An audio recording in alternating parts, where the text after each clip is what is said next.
নমস্কার বন্ধুরা, সকলকে আমার চ্যানেলে স্বাগত। বন্ধুরা, আপনারা ভিডিও থাম্বনেলে ঠিকই দেখেছেন, ভুল করেও বেশি পরিমাণ টাকা সেভিংস অ্যাকাউন্টে ফেলে রাখবেন না। কারণ যদি আপনি ভুল করেও বেশি পরিমাণ টাকা ফেলে রাখেন তাহলে এক্ষেত্রে বড়সড় সমস্যায় জড়িয়ে পড়তে পারেন আপনি। এমনকি সমস্যাটা এতটাই গুরুতর হতে পারে যে আপনাকে পাঠানো হতে পারে নোটিশ।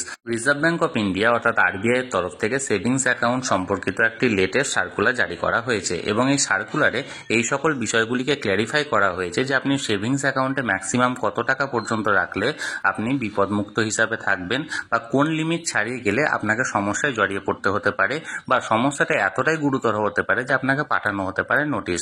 আজকের ভিডিওতে সকল কিছু বিষয়ই আমরা বিস্তারিতভাবে জানার চেষ্টা করব, সেই সাথে আরবিআই এর যে লেটেস্ট সার্কুলারটা জারি করা হয়েছে সেই বিষয়ে বিস্তারিত জানবো। ভিডিওটি সকলের জন্য অত্যন্ত গুরুত্বপূর্ণ, তাই প্রথম থেকে শেষ পর্যন্ত অবশ্যই ধৈর্য সহকারে দেখবেন এবং ভালো লেগে থাকলে অবশ্যই একটি লাইক করবেন এবং সকলের সঙ্গে শেয়ার করবেন। আর সেই সাথে এই চ্যানেলে যদি প্রথমবার হয়ে থাকেন এই রকমের ইনফরমেটিভ ভিডিও আরও দেখার জন্য, যারা এখনো পর্যন্ত এই চ্যানেলটিকে সাবস্ক্রাইব করেননি তারা অবশ্যই চ্যানেলটিকে সাবস্ক্রাইব করে রাখবেন। তাহলে চলুন আমরা বিস্তারিত দেখে নিই। আমাদের প্রায় প্রত্যেকেরই কোনো না কোনো ব্যাংকে বা পোস্ট অফিসে সেভিংস অ্যাকাউন্ট করা আছে, কিন্তু আমরা অনেকেই জানি না যে রিজার্ভ ব্যাঙ্ক অফ ইন্ডিয়ার লেটেস্ট সার্কুলার অনুযায়ী একটি সেভিংস অ্যাকাউন্টে ম্যাক্সিমাম কত টাকা পর্যন্ত রাখাটা নিরাপদ অর্থাৎ বিপদমুক্ত। আমরা চলুন এক এক করে জেনে নিই যে নতুন সার্কুলারে কি বলা হয়েছে। প্রথমত, আন্ডার সেকশন 80 TTA এর অন্তর্গত আমরা প্রত্যেকেই সেভিংস অ্যাকাউন্ট থেকে একটি ফাইন্যান্সিয়াল ইয়ারে অর্থাৎ একটা অর্থবর্ষে ম্যাক্সিমাম 10,000 টাকা পর্যন্ত যে ইন্টারেস্ট, সেই ইন্টারেস্টটা ডিডাকশন হিসাবে পেয়ে থাকি অর্থাৎ ছাড় পেয়ে থাকি। কিন্তু 10,000 টাকার বেশি ইন্টারেস্ট যদি হয়ে থাকে তাহলে সেটা ইনকাম ট্যাক্সে আমাদেরকে আউট ইনকাম অর্থাৎ ইনকাম ফ্রম আদার সোর্সে ক্যাটাগরিতে এখানে অন্তর্ভুক্ত করতে হয়। তাহলে যদি প্রথমত আমরা ধরে নিই যে 80 TTA এর অন্তর্গত আমরা 10,000 টাকা পর্যন্ত নিরাপদ যদি আমরা ইন্টারেস্টটা নিতে যাই এবং সেখানে যদি ছাড়টা পেতে যাই তাহলে আমাদেরকে কত টাকা জমা রাখতে হবে। এখানে আমি একটি ক্যালকুলেটর এখানে আপনাদেরকে শো করেছি, যেখানে প্রথমত আমি ব্যাংকের হিসাবটা দেখাচ্ছি। কম বেশি যে কোনো রাষ্ট্রায়ত্ত ব্যাংকে এখন 2.7% পর্যন্ত ইন্টারেস্ট প্রদান করা হয় সেভিংস অ্যাকাউন্টে। তাহলে 2.7%-এর হারে আপনি যদি 3,65,000 টাকা আপনি আপনার ব্যাংকের সেভিংস অ্যাকাউন্টে রেখে থাকেন তাহলে সেক্ষেত্রে ইয়ারলি আপনি ইন্টারেস্ট পাবেন 9,955 টাকা। অর্থাৎ এই 3,65,000 টাকা যদি আপনি ব্যাংকের সেভিংস অ্যাকাউন্টে ফেলে রাখেন তাহলে আপনি কখনোই কোনো রকম কোনো সমস্যায় পড়বেন না এবং আপনার আইটিআর ফাইল করারও কোনো প্রয়োজন নেই। অপরদিকে পোস্ট অফিসের যে সেভিংস অ্যাকাউন্ট সেখানে বর্তমানে 4% হারে ইন্টারেস্ট রেট প্রদান করা হয়। অর্থাৎ এক্ষেত্রে আমি একটি দেখুন ক্যালকুলেটর এখানে শো করেছি। এই ক্যালকুলেটরে অনুযায়ী আপনি যদি পোস্ট অফিসের সেভিংস অ্যাকাউন্টে 2,45,000 টাকা পর্যন্ত রাখেন বা তার কম রাখেন তাহলে সেক্ষেত্রে আপনি প্রত্যেক বছর অর্থাৎ একটি ফাইন্যান্সিয়াল ইয়ারে 9,948 টাকা ইন্টারেস্ট পাবেন। অর্থাৎ এক্ষেত্রেও আপনার কোনো রকম কোনো সমস্যা হবে না। তাহলে আপনাকে কোনো রকম কোনো সমস্যায় পড়তে হবে না বা কোনো রকম কোনো আইটিআর ফাইল করার প্রয়োজন হবে না যদি আপনি ব্যাংকে 3,65,000 টাকা পর্যন্ত এবং পোস্ট অফিসে 2,45,000 টাকা পর্যন্ত সেভিংস অ্যাকাউন্টে ফেলে রাখেন বা তার কম ফেলে রাখেন। কিন্তু এর থেকে বেশি পরিমাণ যদি টাকা ফেলে রাখেন তাহলে কি আপনাকে কোনো সমস্যায় পড়তে হবে? এর উত্তর হলো না। আপনি আপনার সেভিংস অ্যাকাউন্টে কয়েক কোটি টাকা পর্যন্ত রাখতে পারেন, সেক্ষেত্রে কোনো রকম কোনো সমস্যা হবে না যদি সেই টাকার বৈধ কাগজপত্র থাকে অর্থাৎ সোর্স অফ ইনকামের বৈধ কাগজপত্র আপনার থাকে এবং আপনি যথাযথভাবে আইটিআর ফাইল করেন প্রতি বছর। কিন্তু যদি আপনার আইটিআরে সেই টাকার কোনো রকম হিসাবে কোনো সমস্যা দেখা যায় বা কোনো হিসাবে যদি লেনদেনে কোনো রকম কোনো সমস্যা থাকে তাহলে সেক্ষেত্রে আপনি বড়সড় সমস্যায় পড়বেন।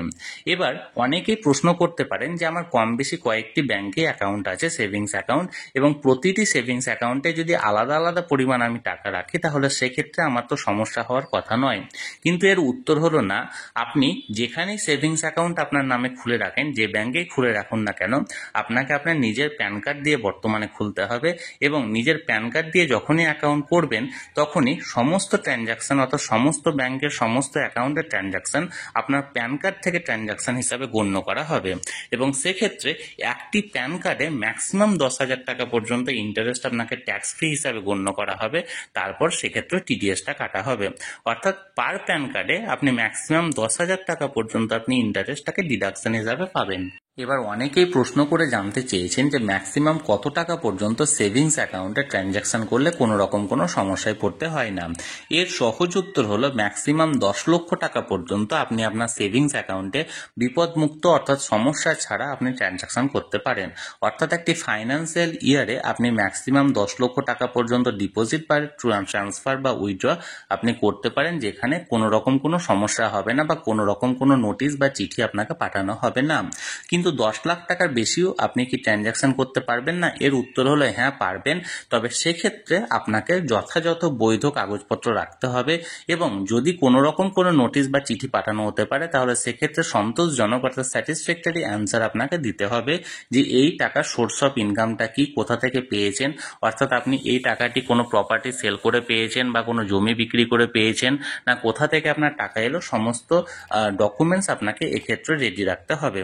আর 10 লাখ টাকা পর্যন্ত যদি আপনি ট্রানজ্যাকশন করে থাকেন তাহলে কখনোই কোনো রকম কোনো নোটিশ বা চিঠি আপনাকে পাঠানো হবে না। এরপর অনেকেই বলে থাকেন যে আমার ধরুন 3-4টে অ্যাকাউন্ট আছে এবং প্রতিটি অ্যাকাউন্টে কি আমি 10 লাখ করে সুবিধা পাবো? এর আগের মতো উত্তর হলো না। আপনি যতগুলি অ্যাকাউন্ট করে থাকুন না কেন আপনি পার প্যান কার্ড 10 লক্ষ টাকা পর্যন্ত কোনো রকম কোনো সমস্যায় পড়বেন না একটি প্যান কার্ডে একটি ফাইন্যান্সিয়াল ইয়ারে ট্রানজ্যাকশন করার ক্ষেত্রে। এবার অনেকেই আমার কাছে জানতে চেয়েছেন যে আমার সেভিংস অ্যাকাউন্ট থেকে ওয়ান টাইম ম্যাক্সিমাম কত টাকা পর্যন্ত তুললে কোনো রকম কোনো সমস্যা হবে না। আপনি যদি চেকের মাধ্যমে টাকা উইথড্র করেন সেখানে সহজভাবে লেখা থাকে ম্যাক্সিমাম 10 লাখ টাকা পর্যন্ত আপনি টাকা তুলতে পারেন, অর্থাৎ অ্যাট এ টাইম 10 লাখ টাকা পর্যন্ত আপনি তুললে কোনো রকম কোনো সমস্যা হওয়ার কথা নয়। কিন্তু আপনি বাই ক্যাশ বা কোনো রকম কোনো ট্রান্সফার যদি করেন তাহলে সেক্ষেত্রে আপনি ম্যাক্সিমাম ওয়ান টাইম 2 লক্ষ টাকা বা তার কম ট্রানজ্যাকশন করুন। অর্থাৎ 2 লক্ষ টাকার বেশি যদি ট্রানজ্যাকশন করেন তাহলে সেক্ষেত্রে সেই জিনিস নিয়ে একটা ইনকোয়ারি হতে পারে। তবে 2 লক্ষ টাকার কম যদি করে রাখেন অ্যান্ড ওয়ান টাইম হিসাবে, অর্থাৎ একবার 2 লক্ষ টাকা করলেন আবার পরের দিন আবার 2 লক্ষ টাকা করলেন, তাহলে সেক্ষেত্রে কোনো রকম কোনো সমস্যা হবে না এবং ম্যাক্সিমাম একটা ফাইন্যান্সিয়াল ইয়ারে 10 লক্ষ টাকা পর্যন্ত ট্রানজ্যাকশন করা যায়। আশা করি বিষয়টি আমি বোঝাতে পেরেছি।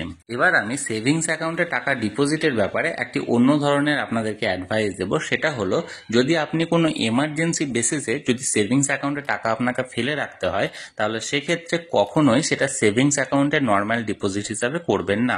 আপনার সেভিংস অ্যাকাউন্টটিকে আপনি যে ব্যাংকে সেভিংস অ্যাকাউন্ট করে রেখেছেন সেখানে অটো সুইপ ফেসিলিটিটাকে এনাবেল করুন এবং সেখানে একটি ম্যাক্সিমাম লিমিট আপনি এখানে ধার্য করবেন যে 10,000 টাকা বা 15,000 টাকা বা 20,000 টাকা পর্যন্ত এখানে ম্যাক্সিমাম থাকবে। ওর পরে যে পরিমাণ টাকায় আপনি জমা দিন না কেন সেটা অটো সুইপ হয়ে একটি 1 ইয়ার ফিক্সড ডিপোজিটের সমান চলে যাবে। অর্থাৎ টাকাটি আপনার সেভিংস অ্যাকাউন্টে থাকবে, যে কোনো সময় আপনি বাই এটিএম বা যে কোনোভাবে আপনি টাকাটা তুলে নিতে পারেন, কিন্তু ওই পরিমাণ টাকার জন্য আপনি ওই 1 ইয়ার ফিক্সড ডিপোজিটের যে ইন্টারেস্ট রেটটা আছে সেই ইন্টারেস্ট রেটটা পাবেন।